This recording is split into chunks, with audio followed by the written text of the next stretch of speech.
మరి first chapter తీసుకున్నట్లయితే మన కెమిస్ట్రీలో ఫస్ట్ చాప్టర్ తీసుకున్నట్లయితే ఏ లెసన్ అంటే ఆమ్లాలు, క్షారాలు, లవణాలు, యాసిడ్స్, బేసిస్ అండ్ సాల్ట్స్ అంటుంటాం. ఇది మీరు ఒకవేళ అకాడమీ బుక్లో చదవాలంటే, టెక్స్ట్ బుక్లో చదవాలంటే 7th క్లాస్లో కనబడుతుంది, అదేవిధంగా 10th క్లాస్లో కనబడుతుంది. కాబట్టి రిలేటెడ్గా ఉంది, కాబట్టి 7th 10th రిలేటెడ్గా ఉంది, కాబట్టి ఆ 2 బుక్స్ని తీసుకొని చదవాలండి. మళ్ళీ ఓన్లీ 7th చదివితే సరిపోదండి, 10th చదివితే సరిపోదన్నమాట. ఆ 2 టెక్స్ట్ బుక్లు తీసుకొని చదవాలండి ప్యారలల్గా. మరి ఈ ఆమ్లాలు అంటే ఏంటి, ఆమ్లాల యొక్క ధర్మాలు ఏంటి, ఆమ్లాలను ఎట్లా తయారు చేస్తున్నాం, ఈ ఆమ్లాలు ఎక్కడెక్కడ లభిస్తున్నవి, దేంట్లో లభిస్తున్నవి, అదేవిధంగా క్షారాలు అంటే ఏంటి, క్షారాలకు ఉదాహరణ ఏంటి, ఈ క్షారాల యొక్క ధర్మాలు ఏంటి, ఈ క్షారాల యొక్క ఉపయోగాలు ఏంటివి, లవణం అంటే ఏంటి, ఆ లవణాల యొక్క ఉపయోగం ఏంటి, లవణాలు ఎన్ని రకాలు, వాటి యొక్క ఏమైనా pH విలువలు ఉన్నాయా, వాటి యొక్క స్వభావాలు ఏంటివా, ఇవన్నిటి గురించి ఇక్కడ చర్చిస్తూ ఉంటామండి. ఆమ్లాలు, క్షారాలు, లవణాలు. అదేవిధంగా దీంట్లో ఇంకో ఇంపార్టెంట్ కూడా ఉంటుందండి, pH విలువను కనుగొనడం. ఆ pHని ఎట్లా కనుక్కుంటాం, ఆ pH విలువలు వేరు వేరు పదార్థాలకు ఏ విధంగా ఉంటవి, అదేవిధంగా ఆ pH యొక్క అప్లికేషన్స్ ఏమైనా ఉన్నాయా, అదంతా కూడా ఈ చాప్టర్లో నేర్చుకుంటూ ఉంటాం. Important topic, compulsory. దీంట్లో ఒక క్వశ్చన్ అడుగుతూ ఉన్నాడు చూడండి. ఇదివరకు ప్రీవియస్ క్వశ్చన్ పేపర్లు తీసుకుంటే ఖచ్చితంగా ఉదయం అన్నా లేదంటే సాయంత్రం ఖచ్చితంగా క్వశ్చన్ కనబడిందండి దీంట్లో. కాబట్టి మొదటి చాప్టర్ ఏంటంటే ఆమ్లాలు, క్షారాలు, లవణాలు. ఆమ్లాలు, క్షారాలు, లవణాలు. దాంట్లో మొదటిది ఏమిటయా అంటే ఆమ్లాల గురించి చూడాలి, తర్వాత క్షారాలు, తర్వాత లవణాలు, యాసిడ్స్, బేసిస్ అండ్ సాల్ట్స్ అంటుంటాం. మరి ఆమ్లం అంటే ఏంటి, క్షారం అంటే ఏంటి, లవణం అంటే ఏంటి, ఎలా గుర్తుపట్టాలి అనేది మనకు కావాలి. మరి ఒక పదార్థం తీసుకున్నట్లయితే అసలు పదార్థం అంటే ఏంటో మనకు తెలిసి ఉండాలి, డెఫినేషన్ తెలిసి ఉండాలి, పదార్థం అంటే ఏంటి అనేది. మరి పదార్థం అనేది చిన్నప్పటి నుంచి మనం నేర్చుకుంటూ ఉంటుంటాం. మరి అసలు పదార్థం అంటే ఏంటంటే, ఫర్ ఎగ్జాంపుల్ ఈ మార్కర్ ఒక పదార్థానికి ఉదాహరణ, ఈ బోర్డు ఒక పదార్థానికి ఉదాహరణ, లైట్ ఒక పదార్థానికి ఉదాహరణ, వాటర్ ఒక పదార్థానికి ఉదాహరణ, గాలి ఒక పదార్థానికి ఉదాహరణ. అంటే 2 కండిషన్లను కలిగి ఉన్నట్లయితే దానిని మనం ఏమంటామంటే పదార్థము అనాలి. ఒక కండిషన్ ఏంటిదయ్యా అంటే స్థలాన్ని ఆక్రమించాలి. మొదటి కండిషన్ ఏంటిదయ్యా అంటే స్థలాన్ని ఆక్రమించాలి. రెండో కండిషన్ ఏంటి అంటే ద్రవ్యరాశిని కలిగి ఉండాలి. సింపుల్గా బరువును కలిగి ఉండాలి అన్నమాట. స్థలాన్ని ఆక్రమించి ద్రవ్యరాశిని కలిగి ఉండే దేనినైనా మనం ఏమంటామంటే పదార్థము అంటాం. ఈ 2 కండిషన్లను కలిగి ఉండాలి. మరి ఒక పదార్థాన్ని నోట్లో పెట్టుకున్నట్లయితే, నోట్లో పెట్టుకున్నామంటే అర్థం ఏంటి, రుచి చూసినాం. ఎవరిని, పదార్థాన్ని. ఎక్కడ పెట్టుకున్నాం, నోట్లో. అంటే ఏం చూసాం, రుచిని చూసాము. ఒక పదార్థాన్ని నోట్లో పెట్టుకుంటే పుల్లగా అనిపిస్తాయి. అంటే ఇది జనరల్ కాన్సెప్ట్ పరంగా చెప్తున్నామండి, జనరల్గా చెప్తా ఉన్నాం. ఒక పదార్థాన్ని నోట్లో పెట్టుకుంటే పుల్లగా అనిపించినట్లయితే వాటన్నిటిని మనం ఏమంటామంటే ఆమ్లాలు అంటాం. ఒక పదార్థాన్ని నోట్లో పెట్టుకున్నట్లయితే చేదుగా ఉండి పట్టుకుంటే మళ్ళీ పట్టు చీరలు కాదండి, పట్టుకుంటే జారిపోయేటివన్నీ కూడా ఏంటివయ్యా అంటే క్షారాలు. ఒక పదార్థాన్ని నోట్లో పెట్టుకుంటే మన ఇంట్లో ఉప్పు ఏ విధంగా ఉందో ఆ విధంగా ఉప్పుగా అనిపించినట్లయితే దానిని ఏమంటామంటే లవణము అంటాము. అంటే ఏ విధంగా జనరల్గా ఏ విధంగా చెప్తున్నామంటే నోట్లో పెట్టుకున్నామంటే అర్థం రుచిని బట్టి. కాబట్టి రుచిని బట్టి పదార్థాలను 3 రకాలుగా వర్గీకరించవచ్చు. ఒకటేమో ఆమ్లాలు, ఇంకోటేమో క్షారాలు, ఇంకోటేమో లవణాలు. కాబట్టి ఆమ్లము అంటే రుచికి పుల్లగా ఉండాలి, క్షారము అంటే రుచికి చేదుగా ఉండి జారుడు స్వభావాన్ని కలిగి ఉండాలి. ఫర్ ఎగ్జాంపుల్ ఎప్పుడైనా సబ్బు పైన కాళ్ళు పెట్టండి, సబ్బు పైన కాళ్ళు పెడితే జారిపోతుంది. కాబట్టి జారుడు స్వభావాన్ని కలిగి ఉండేటివన్నీ కూడా దేనికి ఎగ్జాంపుల్ అయ్యా అంటే క్షారము. కాకరకాయని నోట్లో పెట్టుకోండి, వేపని నోట్లో పెట్టుకోండి, చేదుగా ఉంటాయి. ఆ చేదుగా ఉండేటివన్నీ కూడా దేనికి ఎగ్జాంపుల్ అంటే క్షారాలు. మన ఇంట్లో ఉపయోగించే సోడియం క్లోరైడ్ సాల్ట్ అంటున్నాము, NaCl దేనికి ఎగ్జాంపుల్ అయ్యా అంటే లవణానికి ఉదాహరణ. మరి దీంట్లో మనం ఒక 1 by 1 నేర్చుకుందాం. ఫస్ట్ వన్ ఏమిటంటే ఆమ్లాలండి. మరి ఈ ఆమ్లాలు తీసుకున్నట్లయితే రుచికి ఎలా ఉంటున్నవి అంటే పుల్లగా ఉంటునండి. రుచికి పుల్లగా ఉండేటివన్నీ కూడా దేనికి ఉదాహరణ అంటే ఆమ్లాలకు ఉదాహరణ. కాబట్టి జనరల్గా ఎగ్జాంపుల్ ఏ విధంగా చెప్పుకోవచ్చు అంటే జనరల్ కాన్సెప్ట్ ప్రకారము ఎప్పుడైనా నిమ్మకాయని నోట్లో పెట్టుకుంటే ఎలా ఉందండి? పుల్లగా ఉంది. నెక్స్ట్ ఉసిరి కావచ్చు, ఉసిరి, ఇంకా జామ కావచ్చు, నారింజ కావచ్చు, మామిడి కావచ్చు, చింతపండు కావచ్చు, ఇవన్నీ నోట్లో పెట్టుకుంటే పుల్లగా అనిపిస్తూ ఉంటవి. కాబట్టి రుచికి పుల్లగా ఉండేటివన్నీ కూడా దేనికి ఎగ్జాంపుల్ అయ్యా అంటే ఆమ్లాలకు ఉదాహరణ. ఇక్కడ జనరల్గా ఎగ్జాంపుల్ తీసుకుంటే నిమ్మ, ఉసిరి, జామ, నారింజ, చింతపండు, మామిడి, గోంగూర ఇవన్నీ దేనికి ఎగ్జాంపుల్ అయ్యా అంటే ఆమ్లాలకే ఉదాహరణ అండి. ఇంకోటి సహజ ఆమ్లము అంటాం. మరి సహజ ఆమ్లము అంటే ఏమిటయ్యా అంటే ఈ చెట్ల నుండి కానీ జంతువుల నుండి కానీ, అంటే చెట్లు కానీ జంతువులు కానీ సహజ సిద్ధంగా వచ్చినవి కదా. కాబట్టి ఆ విధంగా చెట్ల నుండి జంతువుల నుండి తయారు చేయబడే ఆమ్లాలను మనం ఏమని పిలుస్తామంటే సహజ ఆమ్లాలు అని పిలుస్తూ ఉంటాం. ఫర్ ఎగ్జాంపుల్ చీమ తీసుకోండి. చీమలో ఒక ఆమ్లం ఉంటుంది, ఫార్మిక ఆమ్లము. ఫార్మిక అంటే చీమ లాటిన్ భాషలో. కాబట్టి చీమలో ఒక జంతువులో ఆమ్లం ఉంది. ఏ ఆమ్లము? ఫార్మిక ఆమ్లము. ఇది సహజ సిద్ధంగా వస్తుంది. కాబట్టి ఫార్మిక ఆమ్లము దేనికి ఉదాహరణ అంటే సహజ ఆమ్లానికి ఉదాహరణ. కాబట్టి ఫార్మిక ఆమ్లము కావచ్చు. ఇంకా ఎగ్జాంపుల్ తీసుకుంటే నిమ్మలో ఒక ఆమ్లం ఉంటుందండి, సిట్రిక్ ఆమ్లం ఉంటుంది. సిట్రిక్ ఆమ్లం కావచ్చు. చింతపండులో ఒక ఆమ్లం ఉంటుంది, టాటారిక్ ఆమ్లం ఉంటుంది. ఇవన్నీ కూడా కొన్ని జనరల్ ఆమ్లాలకు సహజ ఆమ్లాలకు ఉదాహరణ. ఫార్మిక ఆమ్లము అంటే గుర్తు రావాలి చీమ. సిట్రిక్ ఆమ్లము అంటే గుర్తు రావాలి సిట్రస్ పండ్లు. టాటారిక్ ఆమ్లము అంటే గుర్తు రావాలి ఏంటిదయ్యా అంటే చింతపండు, ఇంకోటి ద్రాక్ష అన్నమాట. చూడండి సహజ ఆమ్లాలండి. మళ్ళీ ఇంకొక ఆమ్లాలు ఉంటవి. ఏ ఆమ్లాలు అంటాడయ్యా అంటే రసాయన ఆమ్లాలు. మరి ఈ రసాయన ఆమ్లాలకు ఉదాహరణ తీసుకున్నట్లయితే ఏంటిదయ్యా అంటే ఒకటి HCl అండి. ఇక సార్ అప్పుడే ఫార్ములాస్ రాస్తున్నాడు, కెమిస్ట్రీ అన్నాడు అప్పుడే ఫార్ములాస్ రాస్తున్నాడు అనుకుంటొచ్చు, భయపడుతుండొచ్చు. మనం భయపడకూడదు, ఆ ఫార్ములాసే మనం చూసి భయపడాలి అన్నమాట స్టూడెంట్. కాబట్టి ఫార్ములాస్ వస్తే భయపడకూడదు. ఆ ఫార్ములాస్ ఎలా రాయాలన్నది మనకు టాపిక్లో ఉంటుంది, అక్కడ చర్చించుకుందాం. కాబట్టి HCl పేరు ఏం పేరు అంటే హైడ్రోక్లోరిక్ ఆమ్లము. H2SO4 దీని పేరు ఏం పేరు అంటే సల్ఫ్యూరిక్ ఆమ్లము. HNO3 దీని పేరు ఏం పేరంటే నత్రిక్ ఆమ్లము. ఇంకో ఎగ్జాంపుల్ కూడా రాస్తున్నా, CH3COOH దీని పేరు ఏం పేరు అంటే ఎసిటిక్ ఆమ్లము. చూడండి హైడ్రోక్లోరిక్ ఆమ్లము, సల్ఫ్యూరిక్ ఆమ్లము, నత్రిక్ ఆమ్లము, ఎసిటిక్ ఆమ్లము. ఇవి ఏ ఆమ్లాలకు ఉదాహరణ అంటే రసాయన ఆమ్లాలకు ఉదాహరణ. మరి ఇక్కడ ఫార్ములా తీసుకున్నట్లయితే ఫర్ ఎగ్జాంపుల్ HCl ఉంది. HCl అనేది ఏ విధంగా అయనీకరణం చెందుతుందంటే ఏ విధంగా విడిపోతుందంటే H+గా విడిపోతుంది, Cl- గా విడిపోతుంది. నెక్స్ట్ H2SO4 ఉందనుకో, ఇదే విధంగా విడిపోతుందంటే H+గా విడిపోతుంది, HSO4- గా విడిపోతుంది. HNO3 ఉందనుకో, ఇదే విధంగా విడిపోతుంది అంటే H+గా విడిపోతుంది, NO3- గా విడిపోతుంది.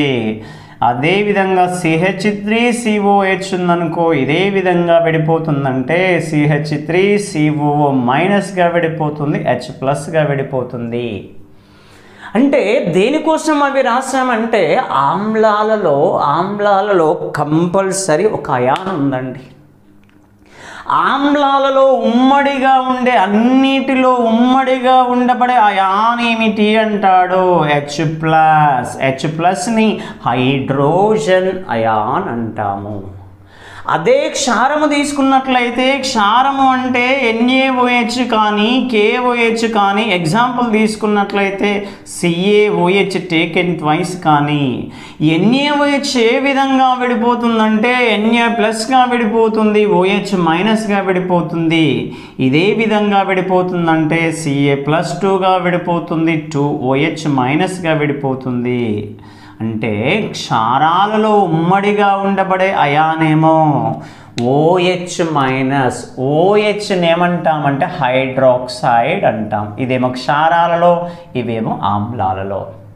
ఇక జనాలందరూ ఏమనుకుంటారంటే ఎసిటిక్ ఆమ్లం ఉంది కదా, ఈ ఎసిటిక్ ఆమ్లంలో OH ఉంది కదా, OH ఉంది కాబట్టి క్షారము అనుకుంటా ఉంటారు. చాలామంది పొరపాటు పడుతూ ఉంటారండి. సార్ ఇక్కడ OH ఉంది కదా, ఇది క్షారం కదా అనుకుంటారు. కానీ అది ఆమ్లమా క్షారమా అనేది దాని అయనీకరణాన్ని బట్టి ఉంటుంది. అది H+ని అందిస్తుందా, OH మైనస్ని అందిస్తుందా దాన్ని బట్టి ఉంటుంది. కాబట్టి ఎసిటిక్ ఆమ్లం అనేది H+ని అందిస్తుంది. కాబట్టి దేనికి ఉదాహరణ అంటే ఆమ్లానికి ఉదాహరణ. కాబట్టి ఆమ్లాలలో ఉమ్మడిగా ఉండబడే అయాన్ ఎవరయ్యా అంటే H+. కాబట్టి ఆమ్లాలలో ఉమ్మడిగా ఉండే అయాన్ అంటాడు. ఏం పేరయ్యా అంటే H+. ఈ H+ని ఏమంటామంటే హైడ్రోజన్ అయాన్ అంటాం. చూడండి మరి ఈ రసాయన ఆమ్లాలను ఎలా తయారు చేస్తారు అంటాడు. ఇంపార్టెంట్, ఆల్రెడీ ప్రీవియస్ బిట్ కూడా అడిగాడు. దీంట్లో చూడండి ఎలా తయారు చేస్తారు అనేది ఇంపార్టెంట్. చూడండి మరి ఎలా తయారు చేస్తారు అంటే చూడండి మరి దీని గురించి కొంచెం ఇక్కడ చూడండి. మనకు 10th క్లాస్లో మూలకాల వర్గీకరణ ఆవర్తన పట్టిక అనేది ఉంటుందండి. అది రిలేటెడ్గా ఉండదు కాబట్టి దాని గురించి ఏం నేర్చుకోము. కాకపోతే అక్కడ మనకు ఆవర్తన పట్టిక ఎలా ఉంటుంది, దాంట్లో మూలకాలను ఏ విధంగా విభజించింది అనేది ఒకసారి చూడండి. మరి ఎప్పుడన్నా మీరు ఆవర్తన పట్టికను అబ్జర్వ్ చేసినట్లయితే ఈ విధంగా కనబడుతూ ఉంటుందండి. ఆవర్తన పట్టిక అనేది ఈ విధంగా కనబడుతూ ఉంటుందండి. ఆవర్తన పట్టిక ఈ విధంగా ఉన్నప్పుడు ఆవర్తన పట్టికలో ఎడమవైపు ఉండే వాటిని ఏమంటాము, కుడివైపు ఉండే వాటిని ఏమంటాము, మధ్యలో ఉండే వాటిని, కింద ఉండే వాటిని ఏమంటాము అనేది తెలిసి ఉండాలి. ఆవర్తన పట్టిక యొక్క ఎడమవైపు అమర్చబడిన మూలకాలను ఏమంటామంటే S బ్లాక్ మూలకాలు అంటాం. కుడివైపు అమర్చబడిన మూలకాలు ఏంటివయా అంటే P బ్లాక్ మూలకాలు. మధ్యలో అమర్చబడినవి ఏమిటంటే D బ్లాక్. అడుగున అమర్చబడినవి ఏమిటయా అంటే F బ్లాక్. కాబట్టి ఆవర్తన పట్టికలో మధ్యలో అమర్చబడిన మూలకాలు ఏంటివి అంటాడు D బ్లాక్, ఎడమవైపు S బ్లాక్, కుడివైపు P బ్లాక్, కింద F బ్లాక్ అండి.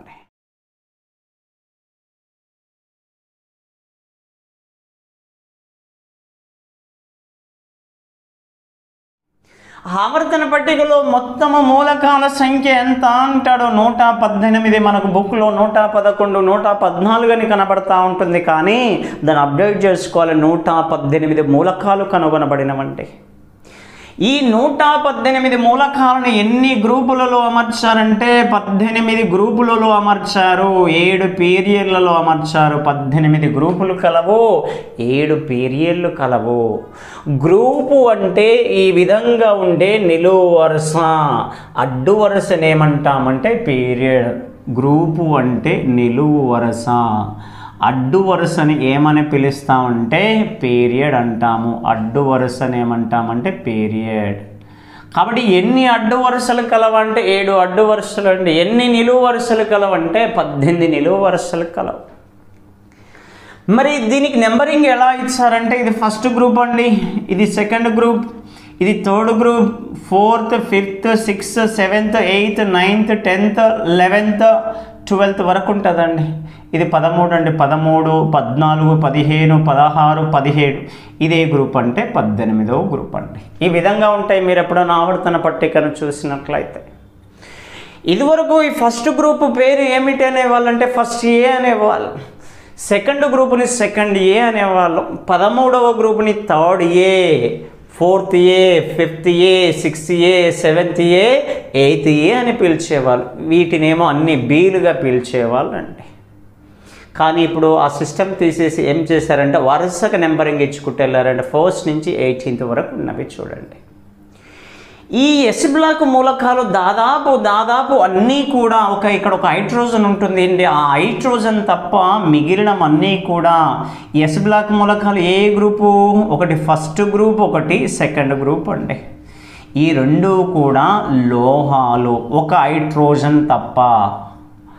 డి బ్లాక్ మూలకాలు కూడా దాదాపు అన్నీ కూడా లోహాలేనండి. డి బ్లాక్ మూలకాలు కూడా లోహ స్వభావాన్ని కలిగి ఉండును. ఈ పి బ్లాక్ మూలకాలలో లోహాలున్నవి, అలోహాలున్నవి, అర్ధలోహాలు ఉన్నవండి. కాబట్టి ఇటువైపు నుంచి ఇటువైపు వెళ్ళే కొలది లోహ స్వభావం తగ్గి అలోహ స్వభావం పెరుగుతూ ఉంది. కాబట్టి ఫస్ట్ గ్రూప్ సెకండ్ గ్రూప్ మూలకాలు మంచి లోహాలకు ఉదాహరణ. ఫస్ట్ గ్రూప్ మూలకాలు ఏంటివయ్యా అంటే lithium, Na sodium, K potassium, Rb rubidium, Cs cesium, Fr francium అండి. Lithium, sodium, potassium, rubidium, cesium, francium. Francium అనేది రేడియో ధార్మిక మూలకం, మనకు సంబంధం లేదు. ఇది ఫస్ట్ గ్రూప్ మూలకాలు. ఫస్ట్ గ్రూప్ మూలకాలను ఒక పేరుతో పిలుస్తూ ఉంటాము, క్షారలోహాలు. పేరులోనే ఉంది చూడండి, లోహ స్వభావాన్ని కలిగి ఉండును. రెండవ గ్రూపు మూలకాలు తీసుకున్నట్లయితే ఇక్కడ మూలకాలు ఎందుకు రాశానంటే ఆ మూలకం అనేది ఆక్సిజన్తో చర్య జరిగితే ఏమంటారు, ఆ మూలకాల యొక్క ఫార్ములాలు ఇచ్చి అడుగుతూ ఉన్నాడు. అందుకని వాటి యొక్క పేర్లు రాశాను, వాటి యొక్క సింబల్స్ రాశాను చూడండి. అక్కడ సెకండ్ గ్రూప్ మూలకాలు beryllium, magnesium, calcium, strontium, barium, radium అండి. ఇక్కడ ఫస్ట్ గ్రూప్లో హైడ్రోజన్ కూడా ఉంటుంది. హైడ్రోజన్ అలోహం కాబట్టి దాన్ని పక్కన పెట్టేసా, మిగిలినవి రాసా. Second group beryllium, magnesium, calcium, strontium, barium, radium. ఇక్కడ రేడియం అనేది రేడియో ధార్మిక మూలకం అండి. వీటిని ఏమంటామంటే క్షారమృత్తిక లోహాలు అంటాం, క్షారమృత్తిక లోహాలు. కాబట్టి ఆవర్తన పట్టికలో ఇవి మంచి లోహాలకు ఉదాహరణ అండి. మరి లోహాలు అంటే ఒక మూలకం యొక్క వేలెన్సీ కక్షలో, వేలెన్సీ మీన్స్ చివరి కక్షలో 3 లేదా 3 కంటే ఎలక్ట్రాన్లు తక్కువగా ఉంటే వాటిని ఏమంటామంటే లోహాలు అంటాం. ఒక మూలకం యొక్క చివరి కక్షలో 5 లేదా 5 కంటే ఎక్కువగా ఉంటే వాటిని ఏమంటామంటే అలోహాలు అంటుంటాము. ఈ అలోహాలకు ఉదాహరణ తీసుకున్నట్లయితే అలోహాలకు ఉదాహరణ ఇక్కడ ఉంటావండి. దాంట్లో నేను చెప్పినవి గుర్తుపెట్టుకుంటే సరిపోతుందండి. ఇక్కడ మనకు అడిగేటివి కూడా అవే అడుగుతాడు, వేరేవి అడగడు చూడండి. నేను చెప్పినవి గుర్తుపెట్టుకోండి చాలు మీరు. ఇక్కడ ఒకటి హైడ్రోజన్ అండి, hydrogen. Next carbon, nitrogen, oxygen, fluorine, chlorine, next fluorine, chlorine, bromine, iodine, next sulphur, next phosphorus. ఇవన్నీ కూడా దేనికి ఎగ్జాంపుల్ అయ్యా అంటే అలోహాలకు ఉదాహరణ అండి. మీరు దీంట్లో ఎక్కువగా గుర్తుపెట్టుకోవాల్సింది ఎవరెవరిని గుర్తుపెట్టుకోవాలంటే ఒకటి కార్బన్ బాగా గుర్తుపెట్టుకోవాలి, నైట్రోజన్ గుర్తుపెట్టుకోవాలి, సల్ఫర్ గుర్తుపెట్టుకోవాలి, ఫాస్ఫరస్ గుర్తుపెట్టుకోవాలి. వాటిపైన మనకు అడుగుతూ ఉంటాడు. అడిగితే ఇక మిగిలినవి అంత అడగడు, అవి బాగా అడగడానికి ఛాన్స్ ఉంది. Hydrogen, carbon, nitrogen, oxygen, fluorine, chlorine, bromine, iodine, sulphur, phosphorus. మరి మనకు అర్ధలోహాలు కూడా ఉంటవి, బోరాన్ కానీ, సిలికాన్ కానీ, జర్మేనియం కానీ, ఆర్సెనిక్ కానీ. సరే, ఇక్కడ మనకు అలోహాలు ఒకటి గుర్తుపెట్టుకోండి, లోహాలు ఒకటి గుర్తుపెట్టుకోండి. ఇంకొక పాయింట్ ఇక్కడ ఏం గుర్తుపెట్టుకోవాలంటే ఆక్సైడ్లు అంటే ఏమిటి, ఆక్సైడ్లు అంటే ఏమిటి. నెక్స్ట్ ఇంకొక ఆక్సైడ్లే ఉండదండి, హైడ్రైడ్ ఒకటి ఉంటుంది, హాలైడ్ ఒకటి ఉంటుందండి. ఆక్సైడ్ ఒకటి, హైడ్రైడ్ ఒకటి, హాలైడ్. ఒక మూలకము అనేది ఆక్సిజన్తో చర్య జరిపి ఏర్పరిచే సమ్మేళనాలన్నిటిని కూడా మనం ఏమంటామంటే ఆక్సైడ్ అనాలి. దేంతో చర్య జరపాలి, ఆక్సిజన్తో చర్య జరపాలి. ఒక మూలకం అనే ఏర్పరిచిన వాటిని ఏమనాలి, ఆక్సైడ్స్ అనాలి. ఇప్పుడు హైడ్రైడ్ అంటే మీరే చెప్తారు, ఒక మూలకము హైడ్రోజన్తో చర్య జరిపి ఏర్పరిచే వాటన్నిటిని కూడా హైడ్రైడ్స్. ఒక మూలకము హాలోజన్, హాలోజన్ అంటే ఫ్లోరిన్, క్లోరిన్, బ్రోమిన్, అయోడిన్, వీటితో చర్య జరిపి ఏర్పరిచే వాటిని ఏమంటామంటే హాలైడ్స్ అంటాం. కాబట్టి ఒకటేమో ఆక్సైడ్, ఇంకోటేమో హైడ్రైడ్, ఇంకోటేమో హాలైడ్. ఇంకా సింపుల్గా గుర్తుపెట్టుకోవాలంటే ఒక మూలకము పక్కన ఆక్సిజన్ ఉంటే ఆక్సైడ్ అంతే, ఒక మూలకము పక్కన హైడ్రోజన్ ఉంటే హైడ్రైడ్, ఒక మూలకము పక్కన హాలోజన్ ఉంటే హాలైడ్. కాబట్టి ఆక్సైడ్, హైడ్రైడ్, హాలైడ్. మూలకము పక్కన ఆక్సిజన్ ఉంటేమో ఆక్సైడ్, హైడ్రోజన్ ఉంటేనేమో హైడ్రైడ్, హాలోజన్ ఉంటేనేమో హాలైడ్. సింపుల్గా గుర్తుపెట్టుకోవడం. ఫర్ ఎగ్జాంపుల్ CO2 దేనికి ఉదాహరణ? ఏం లేదు, పక్కన ఆక్సిజన్ ఉంది కదా, ఆక్సిజన్ ఉంటే అంతే ఆక్సైడ్. NH3 దేనికి ఉదాహరణ? ఇప్పుడు చెప్తారు, పక్కన హైడ్రోజన్ ఉంది కదా, హైడ్రైడ్.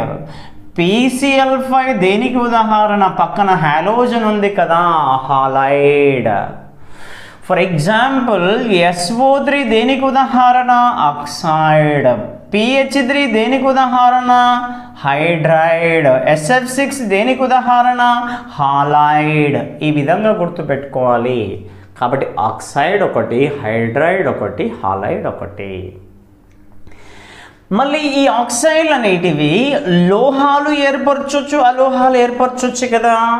కాబట్టి ఒక లోహము అనేది ఆక్సిజన్తో ఏర్పరిచే సమ్మేళనాలని మనం ఏమంటామంటే లోహపు ఆక్సైడ్స్ అనాలి. ఒక అలోహము ఆక్సిజన్తో చర్య జరిపి ఏర్పరిచే సమ్మేళనాలను ఏమంటామంటే అలోహపు ఆక్సైడ్స్ అంటాము. ఫర్ ఎగ్జాంపుల్ Na2O అనేది లోహపు ఆక్సైడా, అలోహపు ఆక్సైడా? ఇక్కడ అందుకనే నేను చెప్పాను, ఈ మూలకాలు గుర్తు రావాలి. సోడియం అనేది ఏ గ్రూపు మూలకం అంటే ఫస్ట్ గ్రూప్ మూలకము. ఫస్ట్ గ్రూప్ మూలకాలు దేనికి ఎగ్జాంపుల్? లోహాలకు ఉదాహరణ. లోహాలకు ఉదాహరణ కాబట్టి ఎవరైనా పక్కన ఆక్సిజన్ ఉంది కాబట్టి లోహపు ఆక్సైడ్, లోహపు ఆక్సైడ్. MgO దేనికి ఉదాహరణ? లోహపు ఆక్సైడ్. CaO దేనికి ఉదాహరణ? లోహపు ఆక్సైడ్. CO2 దేనికి ఉదాహరణ? కార్బన్ అనేది అలోహము కాబట్టి అలోహపు oxide. For example NO2, N2O5, P2O3, next P2O5, next SO3. ఇవన్నీ కూడా దేనికి ఎగ్జాంపుల్ అంటే అలోహపు ఆక్సైడ్లకు ఉదాహరణ. ఇవేమో లోహపు ఆక్సైడ్ ఎన్నైనా రాసుకోవచ్చు. ఇంకా K2O, Li2O మనకు తెలిసి ఉండాలన్నమాట, అంతే. BaO మూలకాలు తెలిసి ఉండాలన్నమాట. చూడండి, కాబట్టి ఒకటి లోహపు ఆక్సైడ్, ఇంకోటి అలోహపు ఆక్సైడ్. ఇదంతా మనకు అవసరం లేదు, కానీ అది మొత్తం కూడా తెలవాలి. లోహపు ఆక్సైడ్లు అంటే ఏంటి, అలోహపు ఆక్సైడ్లు అంటే ఏంటి, ఆవర్తన పట్టికలో లోహాలు ఎక్కడ ఉంటవి, అలోహాలు ఎక్కడ ఉంటవి, అలోహాలకు ఉదాహరణ ఏంటిది, ఇదంతా తెలిస్తే కొంచెం ఈజీ అన్నమాట. ఇక్కడ వచ్చేసేయండి. ఇప్పుడు ఆమ్లాలను ఎట్లా తయారు చేస్తున్నామో వచ్చేసేయండి. ఫర్ ఎగ్జాంపుల్ CO2 తీసుకున్నామండి. CO2 తీసుకున్నాం. CO2 పేరు ఏమిటయా అంటే carbon dioxide. Carbon dioxide. SO3 తీసుకున్నాను. SO3 ఒక మూలకము పక్కన ఆక్సిజన్ ఉంటే పేరు చివర ఆక్సైడ్ అనాలి. ఒక ఆక్సిజన్ ఉంటేనేమో మోనో అనాలి, 2 ఉంటేనేమో డై అనాలి, 3 ఉంటేనేమో ట్రై అనాలి, 4 ఉంటేనేమో టెట్రా అనాలి, 5 ఉంటేనేమో పెంటా అనాలి. ఫర్ ఎగ్జాంపుల్ దీని పేరు ఇప్పుడు కార్బన్ డైఆక్సైడ్. 2 ఆక్సిజన్లు ఉన్నాయి కాబట్టి. దీని పేరు ఏం పేరు ఇప్పుడు? Sulphur try oxide.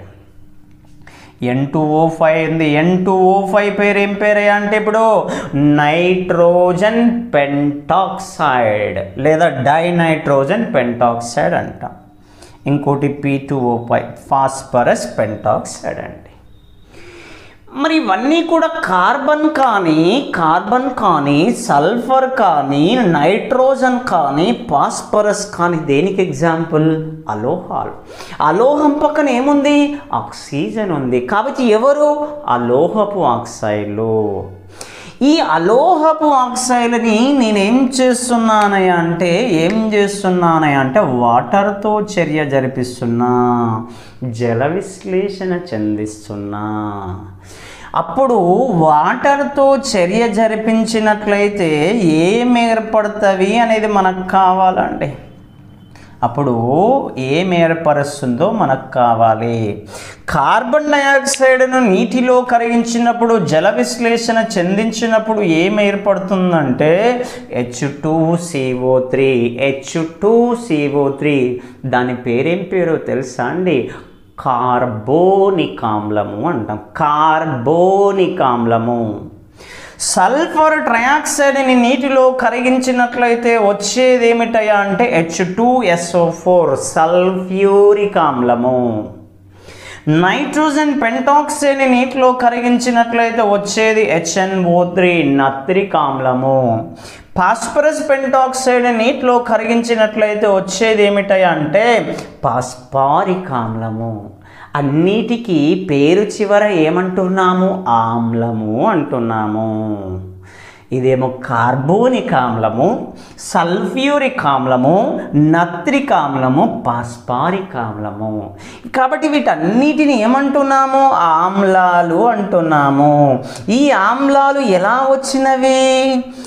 Carbon డయాక్సైడ్ని, sulphur ట్రయాక్సైడ్ని వీటిని జల విశ్లేషణ చెందించడం వలన. కాబట్టి వీళ్ళెవరు? అలోహపు ఆక్సైడ్స్. కాబట్టి అలోహపు ఆక్సైడ్లని జల విశ్లేషణ చెందించగా ఏం ఏర్పడుతున్నవి? ఆమ్లాలు. అందుకనే అలోహపు ఆక్సైడ్లని ఏమంటారు అంటాడు. ఏమంటారయా అంటే ఆమ్ల ఆక్సైడ్స్ అనాలి. ఇంపార్టెంట్ చూడండి. క్వశ్చన్ అడుగుతాడనమాట. ఈ క్రింది వానిలో ఆమ్ల ఆక్సైడ్ ఏది అంటాడు. ఏ లోహపు ఆక్సైడ్, బి అలోహపు ఆక్సైడ్, సి ద్విస్వభావ ఆక్సైడ్, డి అర్ధలోహపు ఆక్సైడ్. అట్లా అడుగుతూ ఉంటుంటాడు చూడండి. కాబట్టి గుర్తు రావాలన్నమాట. అలోహపు ఆక్సైడ్లని జల విశ్లేషణ చెందించగా ఆమ్లాలు ఏర్పడుతున్నవి కాబట్టి అలోహపు ఆక్సైడ్లని ఆమ్ల ఆక్సైడ్స్ అంటారు. ఈ క్రింది వానిలో సల్ఫ్యూరిక్ ఆమ్లాన్ని తయారు చేయడానికి ఉపయోగించబడే ఆక్సైడ్ క్రింది వానిలో అంటాడు. లేదా క్వశ్చన్ ఇట్లా కూడా అడగవచ్చు. ఎట్లా అంటే ఈ క్రింది వానిలో ఆమ్ల ఆక్సైడ్ ఏది? ఆమ్ల ఆక్సైడ్ ఏది? క్వశ్చన్ అది. ఆప్షన్స్ చూడండి. A option SO2, B option NO2, C option CO2, D పైవన్నీ. ఇవన్నీ ఆప్షన్స్ ఇచ్చినవి. ఈ క్రింది వానిలో ఆమ్ల ఆక్సైడ్స్ ఏవి అంటాడు. కాబట్టి సల్ఫర్ డయాక్సైడ్ ఇచ్చాడు, నైట్రోజన్ డయాక్సైడ్ ఇచ్చాడు, కార్బన్ డయాక్సైడ్ ఇచ్చాడు, పైవన్నీ ఇచ్చాడు. అప్పుడు మరి ఇట్లిస్తే ఏం చేయాలి? మనకు ఒక పాయింట్ తెలుసు కదా, అలోహపు ఆక్సైడ్ అని ఆమ్ల ఆక్సైడ్ అంటారని తెలుసు, అంతే తెలుసు. కానీ దానికి ఉదాహరణలు కూడా తెలవాలి. అలోహాలకు ఉదాహరణ ఏంటో తెలవాలి, తెలిస్తే ఆన్సర్ చేయగలం. ఇట్లా కూడా అడగడానికి ఛాన్స్ ఉంది కదా క్వశ్చన్. సల్ఫర్ ఎవరు? అలోహమే. నైట్రోజన్ ఎవరు? అలోహమే. కార్బన్ ఎవరు? అలోహమే. అవన్నీ కూడా ఏంటివి? అలోహపు ఆక్సైడ్లు. కాబట్టి వాటిని జల విశ్లేషణ చెంది సేమ్ ఏర్పడతాయి, ఆమ్లాలు కదా. కాబట్టి ఆన్సర్ పైవన్నీ కరెక్ట్ అవుతుంది. ఇట్లా క్వశ్చన్స్ అడుగుతూ ఉంటాడు. లేదా క్వశ్చన్ ఇట్లా అడుగుతాడు, ఈ క్రింది వానిలో ఆమ్ల ఆక్సైడ్ కానిదేది అంటాడు. సేమ్ ఆప్షన్స్ ఇచ్చాడు. డి ఆప్షన్ ఏమి ఇచ్చాడంటే, డి ఆప్షన్ చూడండి ఏమి ఇచ్చాడంటే Na2O ఇచ్చాడు. అప్పుడు మనకు తెలుసు ఇక్కడ సల్ఫర్ అనేది అలోహమే, నైట్రోజన్ అలోహమే, కార్బన్ అలోహమే. కానీ సోడియం ఏంటి? లోహం కదా. కాబట్టి లోహపు ఆక్సైడ్ కదా. అప్పుడు లోహపు ఆక్సైడ్ల వలన క్షారాలు ఏర్పడుతుంది, అది మనకు క్షారాల్లో వచ్చేస్తుంది. కాబట్టి ఆన్సర్ ఏమవుతుంది? డి ఆన్సర్ కరెక్ట్ ఆన్సర్ అవుతుంది. కాబట్టి మనం క్వశ్చన్ ఎట్లా ఇచ్చినా చేసేటట్టు ఉండాలి. అంటే దానిపైన అవగాహన ఉంటే చేస్తాము. ఓన్లీ అలోహపు ఆక్సైడ్ అని అనుకో, వాడు ఎగ్జాంపుల్ ఇచ్చిండు అనుకో, గతం బల్బ్ ఎగిరిపోతుంది చూడండి. కాబట్టి గుర్తుపెట్టుకోవాలి, ఆ ఎగ్జాంపుల్స్ కూడా గుర్తుపెట్టుకోవాలి అన్నమాట. చూడండి, కాబట్టి ఏంటిదన్నమాట ఇది? అలోహపు ఆక్సైడ్లను జల విశ్లేషణ చెందించగా ఆమ్లాలు ఏర్పడుతున్నవి. కాబట్టి అలోహపు ఆక్సైడ్లను మనం ఏమంటామంటే ఆమ్ల ఆక్సైడ్స్ అంటామండి. మరి నెక్స్ట్ తీసుకున్నట్లయితే, మరి ఒక ఆమ్లాన్ని గుర్తించాలి లేదా ఒక క్షారాన్ని గుర్తించాలి. మరి ఒక ఆమ్లాన్ని లేదా క్షారాన్ని ఎలా గుర్తిస్తాము? ఇంత ముందుకే చెప్పాం కదా, నోట్లో పెట్టుకొని గుర్తిస్తారని చెప్పినాం కదా. పుల్లగా ఉంటేనేమో ఆమ్లం చెప్పినామో, చేదుగా ఉంటేనేమో క్షారం అని చెప్పాం కదా. అలా అని ఈ రసాయన ఆమ్లాలని ఫర్ ఎగ్జాంపుల్ సల్ఫ్యూరిక్ ఆమ్లం ఉంది. మరి వీటిని నోట్లో పెట్టుకున్నామంటే నోరంతా కాలిపోతుందండి. ఎందుకు నోరంతా కాలిపోతుందయ్యా అంటే సల్ఫ్యూరిక్ ఆమ్లానికి ఒక గుణం ఉంది. ఏ గుణం ఉందయ్యా అంటే మానవుని శరీరంలో దాదాపు 70% వాటర్ ఉంటుంది. దీనికి ఏ గుణం ఉంది అంటే వాటర్ను లాగేసే గుణం ఉంది. ఆ విధంగా వాటర్ను లాగేసే గుణాన్ని ఏమంటామంటే నిర్జలీకరణము అంటాం. కాబట్టి ఇది నిర్జలీకరణిగా పనిచేస్తుంది సల్ఫ్యూరిక్ ఆమ్లం అనేది. అందుకని కెమిస్ట్రీ ల్యాబ్కి వెళ్ళినట్లయితే అక్కడ మనం చూస్తూ ఉంటాం, ల్యాబ్లో యాసిడ్ మీద పడితే కాలుతుందిరా అని చెప్తూ ఉంటారు. కాలిందంటే అర్థం ఏంటి? నీ చర్మం పైన పడి వాటర్ని తీసేసింది. మానవుని శరీరంలో 70% వాటర్ ఉంటుందని చెప్పాం కదా. ఈ వాటర్ను లాగేయడం వలన అక్కడ చర్మం కాలి నల్లగా మారిపోతుంది. ఆ విధంగా మార్చబడే చర్యను నిర్జలీకరణ చర్య. ఆ కారకాన్ని నిర్జలీకరణ కారకము అంటాం. కాబట్టి ఈయనను కూడా నోట్లో పెట్టుకుంటే ఏమవుతుంది? నోరంతా కాలిపోవడానికి ఛాన్స్ ఉంది. మరి ఇటువంటి వాటిని ఎలా గుర్తుపట్టాలి? అయితే మీ అందరికీ నేను చెప్పేది ఒకటే, నెహాన్సీ కోచింగ్ సెంటర్ కేవలం పేద విద్యార్థులను చదివించడం కోసం మాత్రమే ఏర్పడింది. మా వ్యక్తిగత ప్రయోజనాల కోసం సంస్థ యొక్క ఆదాయాన్ని ఎట్టి పరిస్థితుల్లో కూడా ఉపయోగించుకోము. ఒకవేళ కనుక నా వ్యక్తిగత ప్రయోజనాల కోసం సంస్థ యొక్క ఆదాయాన్ని నేను ఉపయోగించుకుంటే I'm not a son of Kunuku Suryanarayana and Kunuku Appala Narasimha. As a teacher I should not use this sentence, but it tells what I am. Nehansi coaching centre విలువలతో కూడినటువంటి వ్యాపారం చేస్తుంది.